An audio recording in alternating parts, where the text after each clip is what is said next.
Among the priests themselves, there is every variety and shade of opinion on matters of doctrine and discipline. The unity even of the Church is but an empty name. Without the pale in which she has fenced herself by her anathemas, the churches comprise as many in number as herself.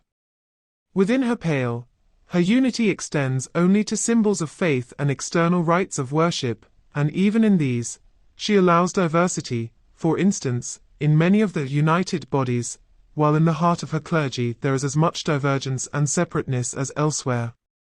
This is concealed under an outward cloak, a profession of agreement. Because of this ignorance, the universal cry echoing around the world is that power comes from the people, and that they are the legitimate source thereof. This strikes at the very root of all ancient obedience, constituting every man as the judge of whom he will obey, making governors the servants of the governed, and responsible immediately to man for the fulfillment of the duties of offices entrusted to them by God.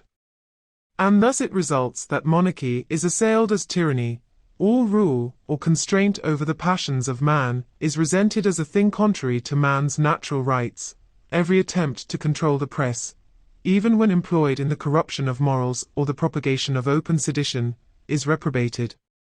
The great body of the people in every land, ignorant of true principles and corrupted with infidel maxims, are prepared to be the ready instruments in the hands of those who are or aspire to be their leaders. In some countries in Europe, the danger may be less imminent, and the people, for the present, may be repressed by military force. But the same desolating principles are at work in all. Nor are they confined to the lowest class. Every rank in life, from the peasant to the noble, is pervaded by them. In the provinces, the evil may be less manifest, because it is less called into action. But in towns, its concentrated energy is developed.